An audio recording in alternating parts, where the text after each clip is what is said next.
Okay. So gonadotropins and pools are of several types: urinary, recombinant, and biosimilar. All types of gonadotropin contain, in general, FSH, LH, and HCG in different proportions. And the FSH activity in gonadotropins are of two types: acidic FSH, in which the carbohydrate moieties are attached to sialic acid, and basic FSH, in which the carbohydrate moieties are attached to sulfonic acid. The acidic FSH has a long half-life and lower E2 concentration and low receptor affinity, whereas the basic form has a low sialic acid content and high receptor affinity, and it has short life. The acidic isoform is present in urinary HMGs, whereas the acidic isoform is present in the recombinant FSH. And the LH activity in the urinary products are mainly now HCG. Before it was LH in Minogone, for example, and in Marional, and now in Minopure and in Mariofert, they have high HCG content as compared to LH content. دكتور حسن سلايد شو بليز. نعم. ممكن ندوس السلايد شو الكيس المقلوب. ده كل ده ما بانش. خلاص كده؟ تمام. Okay. So FSH activity are either of two types. Acidic FSH, which contains sialic acid on the carbohydrate moieties, and this has a long half-life and receptor affinity is low. The basic FSH, which is present in REC FSH and in biosimilar, has high receptor affinity and the half-life is short. LH activity is comprised of two hormones, LH and FSH. Now, the highly purified HMG contain mainly HCG. And HCG has a lot of carbohydrates attached to the molecule, and this is why it has a long half-life and it can accumulate in the circulation. And this is important in managing the protocols which contain highly purified HMG. The HCG content of urinary products increases from HMG clockwise up to the last type of highly purified HMG. So the concentration of HCG here is less than 2 units, and here it is 6 units, and in the last highly purified HMG, it's about 8 units per ampule. And this, of course, can accumulate if you give high doses of HCG. The FSH in the REC is the basic FSH and the biosimilar, and in highly purified FSH, it is also acidic FSH. The current techniques of stimulations are either using a single agent all through from the beginning of the cycle to the end of the cycle, and this is most of the protocols, or using combined agents FSH and HMG in different ratios, or sequential FSH followed by HMG. Most of the studies regarding the highly purified HMG indicated that it is non-inferior to REC FSH, and sometimes it results in lower terminal progesterone, and particularly with the long agonist. The megaset study also showed that highly purified HMG is non-inferior with the antagonist, and it has similar results also.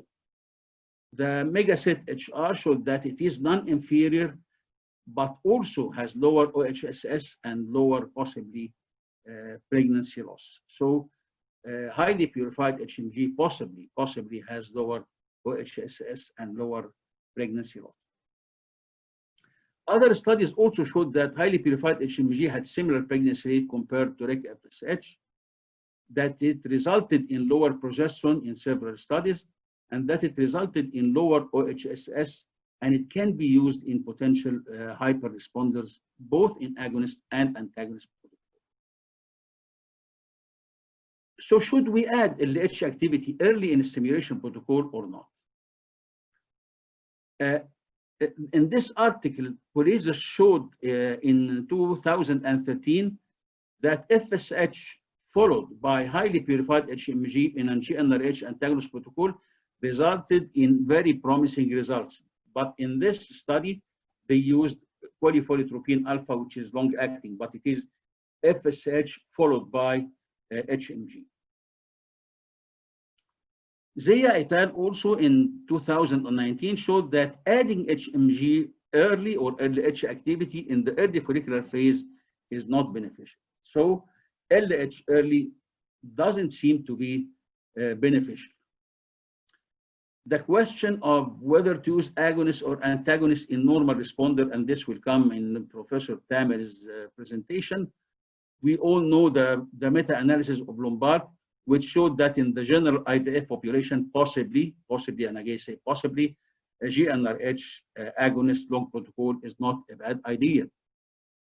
And Santi in 2017, in the same year, showed that embryos and pregnancy rate were higher if HMG was used in long agonist protocol. So our suggested protocol study was based on these findings. Number one, that long agonist is not a bad idea in normal responders in Santi and in Lombard meta-analysis in normal responders. The second thing is that FSH only in follicular phase is working, both in the study of Police and the study of Zia et al. And there is a well-known physiologic fact that early follicles do not have LH receptor. So there is no meaning of giving LH at this time except to act on the theca cells. And when follicles exceed 12 millimeter, they start to have LH receptors on the granulosa cells, and then we can use LH at this time. In the natural follicular phase, early in the cycle, small follicles are recruited under the effect of acidic FSH. Acidic FSH is the FSH found in urinary HMG. And then after the follicles exceed 10 to 12 millimeter in the natural cycle, the main control goes to LH, both in terms of increasing follicular size and steroidogenesis. So we wanted to compare two protocols with long agonist protocol in normal responder. The first protocol includes FSH early in the follicular phase till the follicles reach 10 to 12 millimeter, and then to switch to 150 highly purified HMG till the end of folliculogenesis at the time of the trigger. So FSH followed by highly purified HMG. This is the first arm. And the second arm is 150 FSH plus 75 highly purified HMG in the first 5 to 6 days till the follicles exceed 12 millimeter, and then again 150 highly purified HMG units till the time of the trigger.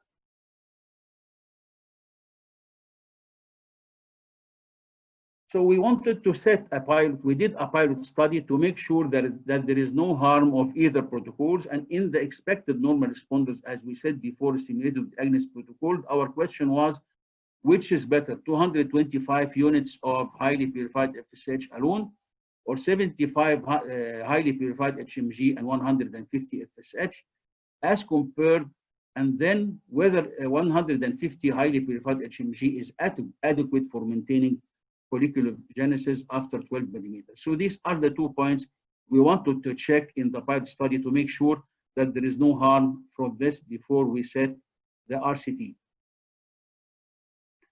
So as we can see here, in the arm with FSH, the number of oocytes, the mean was 12, and this was the same mean for the combined group, which had FSH and HMG.